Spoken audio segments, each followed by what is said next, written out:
नमस्कार, बहुत स्वागत है आप सभी का। आप देख रहे हैं टोटल न्यूज, आपके साथ मैं हूं पंकज रौतेला। हरियाणा में लोकसभा चुनाव हो चुका है। 4 जून को नतीजे भी सबके सामने आ जाएंगे, कौन कहां से जीत रहा है और किस पार्टी की स्थिति हरियाणा में मजबूत है। लेकिन उससे पहले सियासी दलों में भीतरघात का टेंशन देखने को मिल रहा है। बूथ मैपिंग में भी पार्टियां जुटी हुई हैं। जो नेता पहले दबी जुबान से अंतर्कलह भीतरघात की बात करते थे, वो अब लोकसभा चुनाव के मतदान के बाद खुलकर बोलने लगे हैं। आज ये जानने की कोशिश करेंगे चर्चा के जरिए कि किस पार्टी में कितना भीतरघात और क्यों ये बात खुलकर सामने आने लगी है। ऐसे में आगे विधानसभा चुनाव की रणनीति कैसे पार्टियां अपनाएगी, ये जंग कितनी महत्वपूर्ण होगी, क्या वहां पहुंचते पहुंचते दलीय स्थिति कुछ अलग होगी।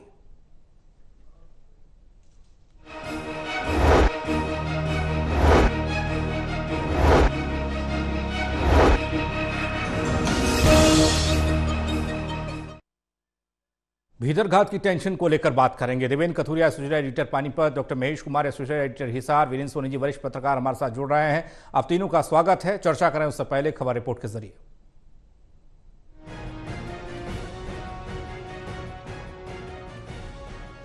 प्रदेश के सियासी दल और लोकसभा चुनाव में उम्मीदवारों के पक्ष में बटन दबाने वाले करीब 1.25 करोड़ वोटर्स को चुनावी परिणाम जानने के लिए अभी तो 4 जून दोपहर तक इंतजार करना होगा। पर इससे पहले ही दोनों प्रमुख सियासी दलों बीजेपी और कांग्रेस में घबराहट है कि चुनाव परिणाम कैसे आएंगे, क्योंकि जहां बीजेपी सभी 10 या 8 तक सीटें जीतने का दावा कर रही है, वहीं कांग्रेस 5 से 7 सीटें जीतने का दावा कर रही है। ऐसे में दोनों पार्टियों ने बूथों की मैपिंग शुरू कर दी है ताकि पता चल सके कि किस बूथ पर कितने वोट डले हैं। पार्टी और उम्मीदवार के प्रभाव और बूथ की स्थिति जानकर कुछ अंदाजा तो लग ही जाएगा। यही क्यों अब दोनों दलों के नेताओं ने अपनी ही पार्टी के नेताओं पर भीतरघात यानी अंदर से ही खिलाफत करने के आरोप लगाने शुरू कर दिए हैं। सोनीपत से बीजेपी के उम्मीदवार रहे मोहनलाल बड़ोली और कांग्रेस के हिसार से उम्मीदवार जयप्रकाश अपनी ही पार्टी के नेताओं पर भीतरघात के आरोप लगा रहे हैं। उनके पल्ले कुछ नहीं निकला, उनके पल्ले कुछ नहीं था। अब की बार लोगों ने सीधे वोट इंडिया गठबंधन को, कांग्रेस को और जयप्रकाश को दिए। जो इस तरह के लोग घूम रहे थे, ये लोगों में इनकी असलियत का बेड़ा पड़ गया। कुछ भी लेस मात्र फर्क नहीं है। पार्टी के नेताओं ने जो पार्टी के खिलाफ काम किया है, उन्होंने पार्टी के साथ धोखा किया। समय पे उनके ऊपर एक्शन भी होगा और समय पे उनको उसका भुगतान भी करना पड़ेगा, खामियाजा। यही क्यों पूर्व मुख्यमंत्री और करनाल से चुनाव लड़े मनोहर लाल ने तो गुरुग्राम की प्रेस कॉन्फ्रेंस में ये कह दिया कि रोहतक, सिरसा और एक आध और जिले में भी कांग्रेस ने बोगस वोटिंग करवाई है। अगर इस खेल में कोई सरकारी कर्मचारी संलिप्त पाया गया तो उसके खिलाफ कड़ी कार्रवाई की जाएगी। क्योंकि कर्मचारी बहुत बड़ी संख्या में 3-3.5 लाख, अब मैं सबके बारे में नहीं कहा, लेकिन ऐसे कर्मचारी जो पॉलिटिकली एफिलिएशन दिखाते हैं अपने, ऐसे लोगों की पहचान भी हो रही है। बल्कि उसमें से कुछ लोगों को हमने सस्पेंड भी कर दिया, नोटिस दिया। उस नोटिस के बाद उनका जो भी उनके खिलाफ कार्रवाई करनी होगी करेंगे। लेकिन चूंकि सारा कुछ एम्प्लॉइज हर बूथ के ऊपर उनका एक सिस्टम होता है, वहाँ कांग्रेस के लोगों के लिए बहुत कुछ किया जा सकता है। एम्प्लॉय गड़बड़ करने पर आ जाए, मैंने उनको वार्न किया था कि अब जो कुछ आप कर रहे हैं आपको नजर रखी जाएगी और जिस किसी का भी कोई हमको ऐसा प्रमाणित मिलेगा तो 4 जून तक आपका, 4 जून के बाद हमारा विषय। यानी चुनावी नतीजे आने से पहले ही एक दूसरे से ज्यादा सीट जीतने की हुंकार भरने वाले बीजेपी और कांग्रेस ने आकलन तेज कर दिया है। दोनों ही पार्टियां अपने हाईकमान को रिपोर्ट भी भेजेंगी ताकि प्लान बी तैयार किया जा सके, क्योंकि इस बार वोटिंग कम होने से दोनों बड़ी पार्टियां डरी हुई हैं। ये तो राम जाने 4 जून को होगा क्या। Haryana bureau, total news.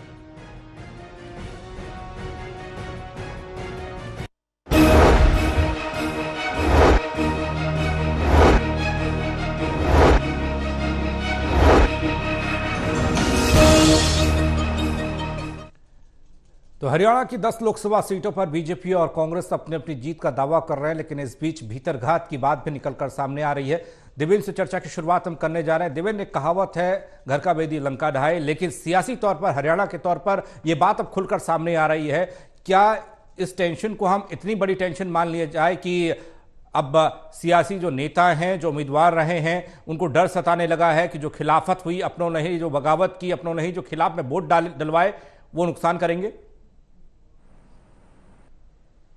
देखिए पंकज, लोकसभा चुनाव जब चल रहे थे, जब मतदान होना था, दोनों बड़ी पार्टियां बीजेपी कांग्रेस अपनी तैयारियों में लगी थी और ये कोशिश कर रही थी कि अच्छे से अच्छा प्रदर्शन हम करें। उनका ध्यान इसी तरफ था। 25 मई को जब मतदान हो गया, उसके बाद संडे का दिन था, अगले दिन, क्योंकि शनिवार मतदान हुआ है, इन लोगों ने आराम किया, कहीं कुछ नहीं, सब लोग आराम कर दिए। अचानक 26-27 तारीख से, अगले 1-2 दिन से थोड़ी फुसफुसाहट होनी शुरू हुई। चूंकि अभी मतगणना में 8 दिन भी बचे हैं, कोई ना कोई तो कुछ करना ही था। कहीं से थोड़ी बहुत उस तरह की खबरें आई, जैसे कि भीतर घात हुआ है बीजेपी में या कांग्रेस में। वो पहले आशंका नजर आ रही थी कि जिन लोगों को टिकटें नहीं मिली या किसी कारण से वो पार्टी से नाराज थे या जिस कैंडिडेट को टिकट मिली है उससे उनका कोई आपसी कोई मतभेद विवाद था, तो उन्होंने थोड़ी सुरसुराहट शुरू की। उसके बाद ये मामला बढ़ता चला गया। कल मेरे को लगता है पिछले 24 घंटों में जिस तरीके से मोहनलाल बड़ोली में सोनीपत से जो बीजेपी के उम्मीदवार हैं, उन्होंने एक प्रेस कॉन्फ्रेंस की, ये कहा कि जिन लोगों ने पार्टी को नुकसान पहुंचाने की कोशिश की है, पार्टी उनका संज्ञान ले रही है, उन पर नजर रखी जा रही है और उन पर कार्रवाई होगी। इसी दौरान हमने देखा जेपी जयप्रकाश जो टिकट के लिए अड़े हुए थे कांग्रेस में कि टिकट मेरे को दो, नहीं तो पार्टी को नुकसान हो सकता है, वो एक तरह से चैलेंज दे रहे थे। जेपी ने भी, उनके मुंह से ये बात निकली एक बड़े चौधरी कि उनको टिकट नहीं मिली, वो मेरे को नुकसान करना चाह रहे हैं, पार्टी को नुकसान करना चाह रहे हैं। लेकिन मीडिया के सामने आते हुए उन्होंने कहा कि कोई ऐसी बात नहीं, उनके पल्ले तो कुछ है नहीं जिनसे डर था, मेरे को कोई नुकसान नहीं हुआ। हालांकि भीतर गोद की काशिश हुई है। और सबसे बड़ी बात, मनोहर लाल जो बहुत बड़ा चेहरा है, पूरा मुख्यमंत्री है और जिनके निगरानी में सारा चुनाव बीजेपी का हरियाणा में लड़ा गया, उन्होंने कल जो प्रेस कॉन्फ्रेंस की थी गुरुग्राम में, उन्होंने ये बात कह दी कि पार्टी की तरफ से इस तरह की खबरें आ रही है, इस तरह की इनपुट्स है कि भीतर घात हुआ है, कांग्रेस ने फर्जी वोटिंग करवाई है रोहतक में, सिरसा में और एक आध जगह और भी। तो उन्होंने प्रेस कॉन्फ्रेंस में बाकायदा इस तरह की बात कही है। और मनोहर लाल ने यह भी कहा है कि ऐसा नहीं है कि कम हो, मतलब उनका यह भी कहना था कि बड़े लेवल पे बोगस वोटिंग कांग्रेस की तरफ से हुई है और ये कर्मचारियों की उनके ध्यान में होगा या उनकी इन्वॉल्वमेंट भी हो सकती है। 1-2 को सस्पेंड भी किया गया है, उन्होंने टिप्पणी की है, जिनकी शिकायत थी 1-2 को सस्पेंड किया गया है। और हम पूरी जानकारी जुटा रहे हैं, जो भी कर्मचारी अधिकारी इस मामले में प्रजातंत्र को नुकसान पहुंचाएगा, सरकारी कर्मचारी है, हम सबके बारे में नहीं कह रहे, लेकिन जिनकी निष्ठा संदिग्ध है उनके बारे में पता किया जा रहा है, उन पर कार्रवाई होगी और मुख्यमंत्री से कहा जाएगा इन पर कार्रवाई करो, क्योंकि ये प्रजातंत्र का इलेक्शन है, किसी पार्टी का नहीं है। अगर बाड़ी खेत को खाएगा, इस तरह के अल्फाज उन्होंने प्रयोग में लाए हैं मनोहर लाल ने। तो एक तरफ मनोहर लाल, मोहनलाल तो ये सामने आ रहा है, लगता है ये डर है बीजेपी का और कांग्रेस का, जो बड़े 25 मई को जब मतदान हुआ तो मेरे को याद है 26 मई को कई बीजेपी नेता कह रहे थे, मेरे सामने बात कह रहे, 10 की 10 सीटें जीत रहे, नहीं तो 9 तो जीत ही रहे हैं, बहुत कॉन्फिडेंस से कह रहे थे। लेकिन अब 3-4 दिन जब गुजर गए तो धीरे धीरे चीजें सामने आ रही है। तो मेरे को लगता है अंदर डर है दोनों पार्टियों में। जो वो दावे कर रहे हैं उनको यह है कि 50-50 है, 5 वो जीतेंगे, 5 हम, या बीजेपी कह रही थी कि 10 नहीं तो 9 या 8 सीटें हम जीते हुए हैं। लेकिन जो चीजें सामने आ रही है मीडिया के जरिए, उससे लगता है कि डर दोनों पार्टियों में, ना जाने क्या हो। यही वजह है कि ये जो चीजें सामने आ रही है, ये घबराहट दिखा रही है, कॉन्फिडेंस कम है लेकिन डर ज्यादा नजर आ रहा है। ये सवाल तो पहले भी हम करते रहे हैं कि पार्टियों के अंदर गुटबाजी है, पार्टियों के अंदर धड़ेबाजी है, अलग अलग लोगों के लिए समर्थन मांगा जाता है, अलग अलग लोगों के लिए टिकट मांगे जाते हैं, उसको टिकट दिया जाता है तो ये वाले नाराज, इनको दिया जाता है तो वो वाले नाराज।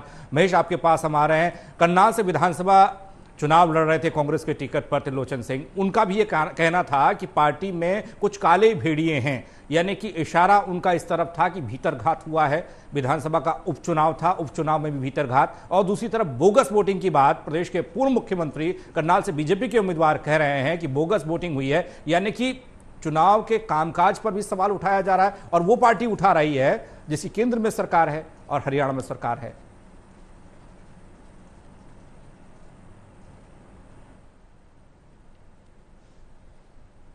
देखिए, अगर करनाल विधानसभा क्षेत्र में चुनाव लड़ने वाले त्रिलोचन सिंह ये बात कह रहे हैं कि काली भेड़ें हैं, तो काली भेड़ें हिसार लोकसभा क्षेत्र में भी थी, काली भेड़ें भिवानी लोकसभा क्षेत्र में भी थी, काली भेड़ें सिरसा लोकसभा क्षेत्र में भी थी।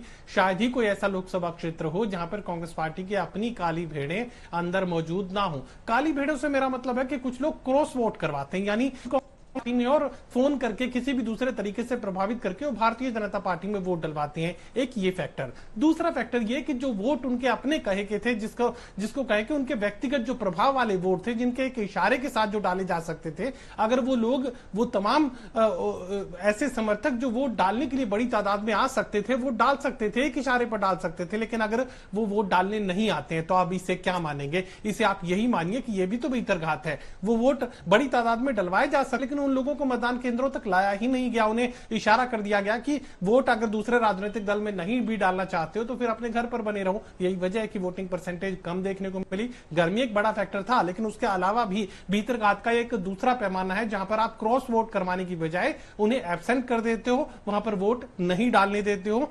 ये जो स्थिति है उचाना विधानसभा क्षेत्र में देखने को मिली।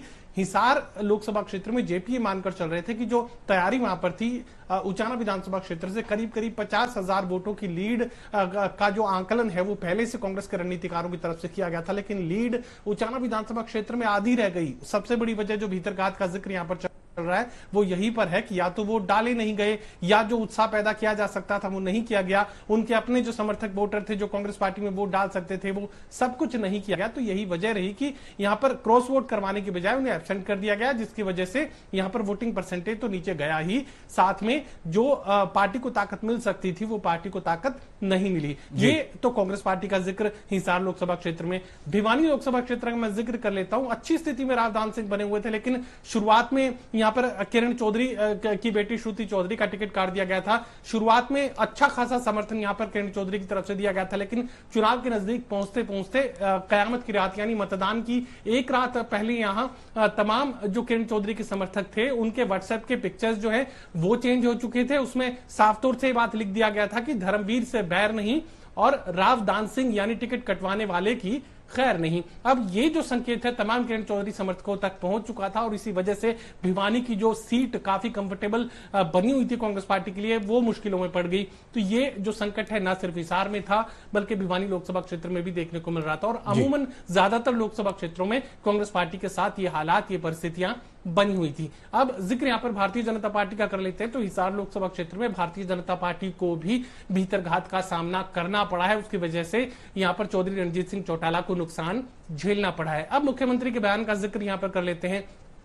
मुख्यमंत्री ये कह रहे हैं कि फर्जी वोटिंग करवाई गई। आपके संगठन से मजबूत तो कोई संगठन पूरे देश में नहीं है, पूरी दुनिया में नहीं है। पन्ना प्रमुखों का जिक्र आप करते हैं, आपके पोलिंग एजेंट्स अंदर बैठे हुए थे।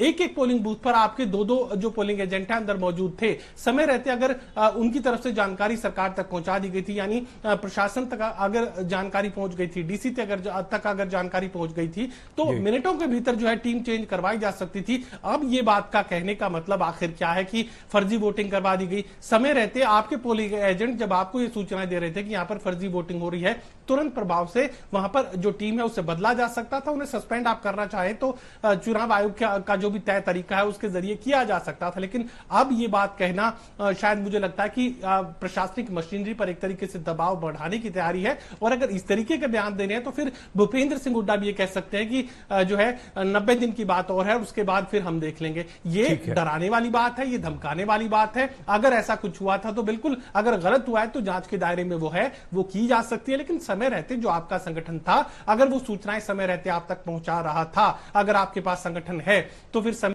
रहते उस पर कार्रवाई की जा सकती थी।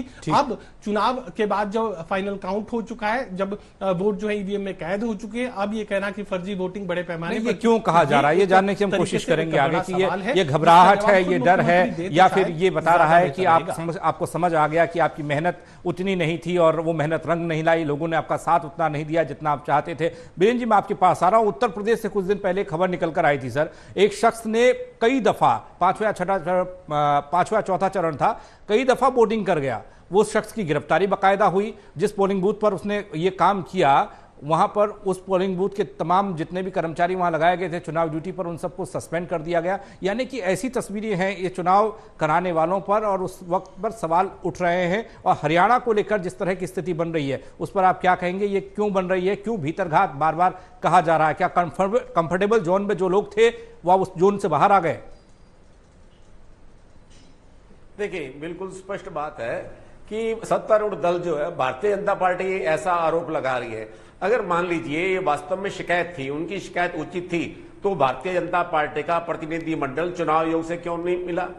तो मतलब अब यह मामला क्यों उठाया जा रहा है? जब समीक्षा बैठक पंचकूला में हुई, जब उनको लगा कि सिरसा की और रोहतक की सीट के परिणाम भारतीय जनता पार्टी के अनुकूल नहीं है, तो इस तरह से यह मुद्दा उठाया गया।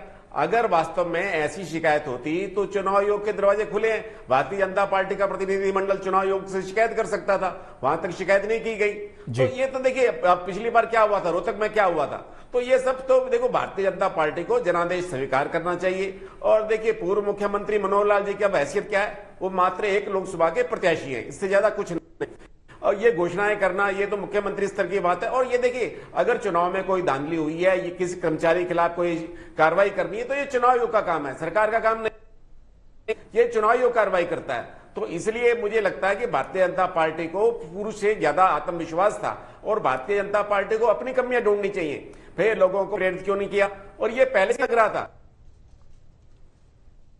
मोदी के नाम पे वोट पड़े हैं, अभी तो आपको विधानसभा चुनाव का सामना करना है, उस समय क्या कहेंगे? तो इसलिए भारतीय जनता पार्टी को अपने करना चाहिए।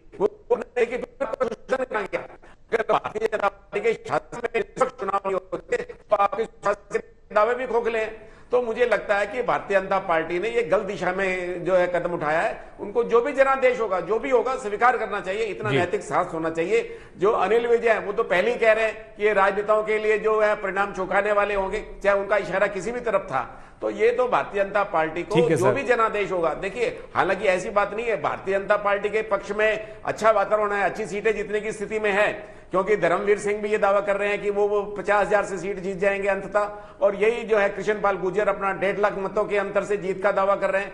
तो ये तो उनके आंतरिक विश्लेषण है, जो पार्टी की जो समीक्षा बैठक हुई है उसके अंदर जो विवरण करनाल में तो कोई संदेह है ही नहीं है। तो इसके बावजूद भी अगर रोहतक और सिरसा में अगर आपकी परिस्थितियां अनुकूल नहीं होती, परिणाम आपके अनुकूल नहीं आ रहे, तो जनादेश को स्वीकार करना चाहिए। देखो अपनी कमियों में जो उनके संगठन के स्तर पर हुई है, जो बंधन में हुई है, जो आपके पन्ना प्रमुख नहीं थे, उसके अंदर से आकलन करना चाहिए क्या कमियां रही और विधानसभा के लिए उसको तैयारी करनी चाहिए। नहीं, ये भी पहली मर्तबा हो रहा है सर, जब वोटिंग परसेंटेज ज्यादा हुआ, विपक्षी पार्टियों के लिए अच्छी खबर बताई गई और सत्ता पक्ष के लिए कहा गया कि ये सत्ता पक्ष के खिलाफ वोट हुआ, इसलिए बहुत ज्यादा वोटिंग हो गई है। और कम वोटिंग का मतलब ये आप देखने को मिल रहा है हरियाणा में कि दोनों पार्टियां टेंशन में है। उस वक्त तो सिर्फ एक सत्ता दल टेंशन में रहता था, विपक्ष वाले कहते थे कि बढ़िया आएगा रिजल्ट।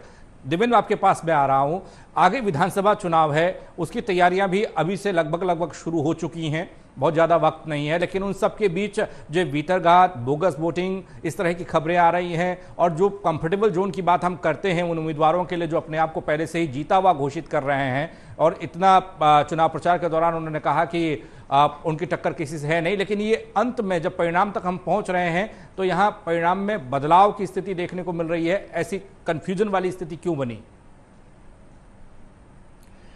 देखिए पंकज, छठे चरण में हरियाणा में चुनाव हुआ है 25 मई को। मेरे को याद है पिछली बार भी 2019 में भी छठा चरण था, लेकिन वो 12 मई थी शायद, लेकिन इस बार 25 मई को हुआ है। जब चुनाव कार्यक्रम घोषित किया गया, ये लग रहा था कि गर्मी का मौसम होगा, मीडिया में रिपोर्ट्स आई कि बहुत गर्मी पड़नी है इस बार, और जब हरियाणा में चुनाव होगा तो गर्मी होगी, और वही बात हुई भी। एक बात ये कहना चाहता हूं, जैसे पहला, दूसरा, तीसरा, चौथा चरण दूसरे स्टेटों में हुआ तो वहां कम परसेंटेज रहा। जो लोग अपनी रणनीति बना रहे थे, चाहे कांग्रेस थी चाहे बीजेपी थी, या जो इनके वॉलंटियर्स थे, कार्यकर्ता थे, उनको उनकी रणनीति का हिस्सा बना कि अगर कम परसेंटेज या पोलिंग परसेंटेज हरियाणा में भी हो तो हमारी पार्टी को, हमारे कैंडिडेट को क्या फायदा हो सकता है, सामने वालों को क्या नुकसान होता है। मेरे को लगता है ये जो शुरुआत हुई थी पहले, दूसरे, तीसरे चरण से बाकी राज्यों में, हरियाणा की रणनीति में वो एक हिस्सा बन गया, उसको एक एक्सपेरिमेंट को प्रयोग में लाया गया। दूसरी बात, अगर पोलिंग परसेंटेज कम रहा है, कम रहने के बाद जो एक डर था कि कम रह गया, कम रहने से कांग्रेस को नुकसान है या बीजेपी को फायदा है, ये सोच विचार चल ही रहा था कि अब ये नई बात आ गई कि भीतरघात हो गया, बोगस वोटिंग हो गई। तो ये नई नई चीजें जो सामने आ रही है, इससे वाकई घबराहट बढ़ रही है उम्मीदवारों में भी, उनके समर्थकों में भी और पार्टियों में भी। अभी पक्के तौर पर कांग्रेस के लोग ये कह रहे हैं कि हम 5 से 7 सीटें जीत सकते हैं, 4 से 5 तो पक्का और 7 तक जा सकते हैं। और बीजेपी शुरू में हुंकार भरी थी, अगले दिन जब वोटिंग हुई कि हम 10 सीटें जीत रहे हैं, 9 तो जीतेंगे। तो ये जो बड़े बड़े दावे किए जा रहे थे, लेकिन जब ये डेवलपमेंट हुई है इन चीजों में, तो घबराहट नजर आ रही है, घबराहट नजर आ रही है और अब संशय भी हो रहा है कि कम पोलिंग का क्या नुकसान होगा। अब जहां तक की विधानसभा की बात, आप देखिए 4 जून को मंगलवार है, 4 जून को जो परिणाम आएंगे, मेरे को लगता है उस दिन तो खुशी या मातम जो भी होगा, जो नहीं जीत पाएगा मायूसी नजर आएगी, उसको लोग सांत्वना देंगे, कोई बात नहीं, ये चुनाव में सब चलता है, जो जीत जाएगा उसकी रात भर तक खुशी चलेगी। तो 4 जून के बाद मेरे को लगता है अगले दिन से ही विधानसभा की तैयारी शुरू हो जाएगी। 100 दिन का टाइम है, सिर्फ 100 दिन।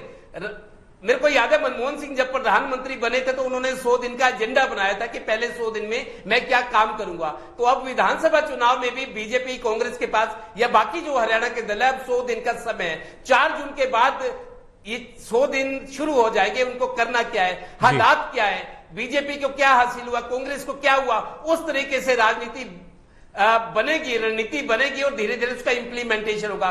बीजेपी से जहां गलतियां हुई इस चुनाव में, मेरे को लगता है वो गलतियां दूर की जाएंगी। जैसा ये समीक्षा बैठक में भी पंचकुला में आया है कि जो कमियां रह गई है, सुभाष बराला कह रहे थे, मुख्यमंत्री थे, मनोहर लाल थे, जो कमियां रह गई हम उन कमियों को दूर करेंगे। और यही सीख अब कांग्रेस के लिए भी है। अब बहानेबाजी का या उस तरीके का समय जाया करने का कोई टाइम नहीं है। 100 दिन का टाइम है विधानसभा में, हाँ 100 दिन में सब कुछ करना है। जी महेश, आपके पास आ रहे हैं, जिन कमियों को लेकर बार बार जिक्र होता था चुनाव के दौरान, जब मतदान हुआ तो ये बार बार कहा गया कि कांग्रेस की अच्छी स्थिति होने के बावजूद भी बूथ पर मैनेजमेंट नहीं था, बहुत लेकनेस थी, बहुत कमजोरी वहां पर देखने को मिली और व्यवस्थाएं सही नहीं थी और इस मिस मैनेजमेंट की वजह से बहुत सारा नुकसान कांग्रेस को हुआ।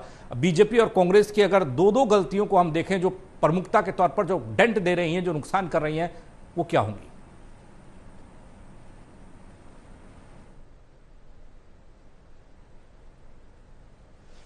शुरुआत भारतीय जनता पार्टी से करता हूं। मुझे लगता है कि भारतीय जनता पार्टी ने जो समय से पहले टिकटों का ऐलान कर दिया, वो भारतीय जनता पार्टी की सबसे बड़ी भूल थी और जिन उम्मीदवारों का चयन किया गया वो सबसे कमजोर मुझे लगता है कि उम्मीदवार साबित हुए। चुनाव मैदान में जिस तरीके की अग्नि परीक्षा का सामना बीजेपी को करना पड़ा, उस आधार पर मुझे लगता है कि उम्मीदवारों का चयन यहां पर भारतीय जनता पार्टी की तरफ से गलत तरीके से किया गया। और दूसरी गलती का मैं यहां पर जिक्र करूं तो जितना जो आत्मविश्वास यहां पर अपने संगठन को लेकर भारतीय जनता पार्टी में देखने को मिल रहा था, उतना परफॉर्मेंस ये संगठन नहीं दे पाया। चाहे चूंकि नए कैंडिडेट्स यहां पर ले लिए गए थे, आप आधे घंटे पहले किसी दूसरे निर्दलीय विधायक को अगर पार्टी में ज्वाइन करवाते हैं और उसके बाद जो है उसे चुनाव मैदान में उतारते हैं, तो भारतीय जनता पार्टी का जो कोर वोटर है, जो दशकों से जनसंघ और भारतीय जनता पार्टी का साथ देता चला है, वो आधे घंटे पहले एक निर्दलीय विधायक जो कि पार्टी में शामिल किए गए, उनके लिए अपना तन मन धन कैसे लगा सकता है, ये सवाल सामने था। पार्टी को अपने नेताओं पर, अपने कार्यकर्ताओं पर भरोसा करना चाहिए था, लेकिन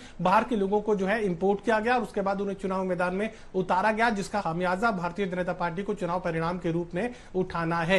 अब जिक्र यहां पर कांग्रेस पार्टी का कर लेते हैं, तो देखिए कांग्रेस पार्टी की सबसे बड़ी जो मुश्किलात थी वो ये थी कि उनके पास संगठन नहीं था। लगातार मैं ये बात कह रहा हूं कि ये चुनाव ना तो कैंडिडेट लड़ रहा था, ना ही उनके समर्थक लड़ रहे थे, ना ही इंडिया गठबंधन लड़ रहा था। ये जो चुनाव लड़ रही थी वो मोदी से नाराज जो जनता है, यानी एंटी बीजेपी जो वोटर सेगमेंट था, वो इस चुनाव को लड़ने का काम कर रहा था। प्रबंधन में कमियां रहनी ही थी क्योंकि सही समय पर थैले जो है सही लोगों तक नहीं पहुंच पाया और इसी वजह से बूथ मैनेजमेंट कमजोर रहा। लेकिन बावजूद इसके अगर जीत का जिक्र चल रहा है, अगर 5 और 6 सीटों का कांग्रेस पार्टी का मुकाबले का जिक्र कर रहा है, तो फिर इससे स्थिति स्पष्ट हो जाती है कि ये चुनाव ना तो कांग्रेस पार्टी लड़ रही थी, ना इंडिया गठबंधन लड़ रहा था, ना उम्मीदवार लड़ रहा था। ये वो जनता लड़ रही थी जो मोदी से नाराज है और वही बूथ प्रबंधन कर रही थी, वही अपनी तरफ से हर संभव कोशिश कर रही थी कि ज्यादा से ज्यादा वोट जो है बीजेपी के खिलाफ जो भी उम्मीदवार जीत सकता है उसे डलवा दिए जाए। बीरेन जी, बहुत सारी तैयारियों का जिक्र बीजेपी ने किया और बीजेपी को यह कहा जाता है कि आरएसएस का सपोर्ट, और चुनाव के बीच दौर में यह देखने को मिला, ऐसी खबर निकल कर आई कि अब आरएसएस भी मैदान में है, आरएसएस ने कमान संभाल ली है और ऐसा लगा कि बीजेपी कमजोर हो रही है, इसलिए आरएसएस को लाया गया। लेकिन आज की स्थिति में अभी रणजीत चौटाला का जिक्र महेश ने किया, उससे पहले आप जिंदल साहब को देखोगे, वो भी कांग्रेस में और उसके बाद बीजेपी में आए, टिकट थमा दिया। नाराजगी कार्यकर्ताओं की, जमीनी स्तर पर जो दरी बिछाने वाला, डंडा उठाने वाला, झंडा उठाने वाला कार्यकर्ता है वो नाराज था। इसका नुकसान बीजेपी को होगा, जो 5-6 सीटें कांग्रेस अपने खाते में देख रही है, उसका नतीजा है। देखिए, भारतीय जनता पार्टी ने अपने कार्यकर्ताओं का सम्मान नहीं किया, जो वो समर्पित और निष्ठावान रहे हैं जो दल बदलों को गले लगाया, जो दूसरे दलों से लोग आए हुए थे उनको गले लगाया। चाहे चौधरी रणजीत सिंह चौरला को टिकट देने की बात थी, चाहे अशोक तंवर को टिकट देने की बात थी, ये मनोहर लाल का फैसला था। पार्टी में सब लोगों को मालूम है, ये पार्टी के स्तर पर विचार विमर्श करके नहीं हुआ, ये मनोहर लाल जी का फैसला था। तो अब ये इसकी जवाबदेही मनोहर लाल जी की बनेगी, क्योंकि अब देखिए चाहे संघ के कार्यकर्ता हो चाहे भारतीय जनता पार्टी के कार्यकर्ता हो, वो महासभा समिति चाहते हैं, लेकिन उनको महासभा में छोड़िए, उनके जो उचित काम थे उनको भी नहीं हुआ। और मनोहर लाल जी ने जब पार्षदों थे या जो नगर निगम के मेयर थे, वो जब अपनी समस्या लेके जाते थे उनकी बात नहीं सुनी। और देखिए, अगर नरेंद्र मोदी जी को मालूम था कि भारतीय जनता पार्टी 10 की 10 सीटें जीतने जा रही है, तो वो मनोहर लाल जी को क्यों हटाते? क्योंकि केंद्र को ज्ञात हो गया था कि मनोहर लाल जी के नेतृत्व में पार्टी 10 की 10 सीटें नहीं जीतने जा रही, इसलिए चुनाव के ऐन वक्त पर उनको हटाया गया। मतलब पार्टी को, हाईकमान को जानकारी थी, इस तरह का आभास मिलना शुरू हो गया था। तो इसलिए अब जो भारतीय जनता पार्टी को जमीनी स्तर पर विश्लेषण करना चाहिए और करने की आवश्यकता है कि पार्टी के साथ ऐसी दुर्गति क्यों हुई। आपका अत्यधिक आत्मविश्वास था और कार्यकर्ताओं के लिए तो संगठन था ही नहीं, और जो संगठन बना हुआ, चाहे पन्ना प्रमुख थे, बूथ प्रमुख थे, वो सब फर्जी बने हुए थे। मतलब वो सूची पूरी करने के लिए किए थे। जो बने हुए थे पन्ना प्रमुख, उनको जानकारी नहीं थी उनका कौन सा बूथ था। अनिल विज जी ने एक बार बैठक ली थी और पूछा था भाई आपका कौन सा बूथ है, तो उनको बूथ की जानकारी नहीं थी। तो उन्होंने कहा भाई मैं यहां बैठक नहीं लूंगा, जिस उद्देश्य के लिए आया, जिनको मैंने सुनाना है, अगर वो लोग यहां मौजूद नहीं है तो मेरा बोलने का कोई औचित्य नहीं है। तो वो बैठक छोड़कर चले गए थे। तो ये स्थिति बनी हुई थी। जो भी पन्ना प्रमुख बने थे, बूथ प्रमुख बने हुए थे, शक्ति केंद्र प्रमुख थे, उनका कोई जो है उनकी जानकारी नहीं ली गई, उनका मतलब विश्लेषण नहीं किया गया कि वो वास्तव में कार्यकर्ता है या नहीं। कई बार ऐसा हुआ, पन्ना प्रमुख के सम्मेलन में थे तो फैक्ट्रियों के कर्मचारी थे, मजदूर थे, उनको लाके खड़ा कर दिया गया। तो इस तरह संगठन नहीं चलता। और संगठन जो है सोशल मीडिया पर चल रहा था, मतलब जो व्यक्तिगत संपर्क था वो पार्टी से दूर हो गया था। व्यक्तिगत संपर्क के नाते कार्यकर्ताओं से संपर्क नहीं किया जा रहा था। सोशल मीडिया पर जानकारी जो डाल दी जाती थी और भीड़ इकट्ठी कर ली जाती थी। तो यह भारतीय जनता पार्टी को जमीनी स्तर पर विश्लेषण करना होगा। भारतीय जनता पार्टी में अपने स्तर पर ही कई कमियां हैं। ठीक है सर, बहुत शुक्रिया आप तीनों का हमारे साथ जुड़ने के लिए। हालांकि 4 तारीख का इंतजार करना होगा। 4 जून को जब नतीजे आएंगे तो ये साफ हो जाएगा कि किसे फायदा और किसे नुकसान हुआ है। ये रणनीति इसलिए भी ज़्यादा कामयाब या नाकामयाब मानी जाएगी क्योंकि विधानसभा चुनाव ज़्यादा दूर नहीं है और विधानसभा चुनाव का घमासान और बड़ा होने वाला है। वहाँ उम्मीदवार भी ज़्यादा होंगे और वहाँ फाइट भी बहुत बड़ी होगी।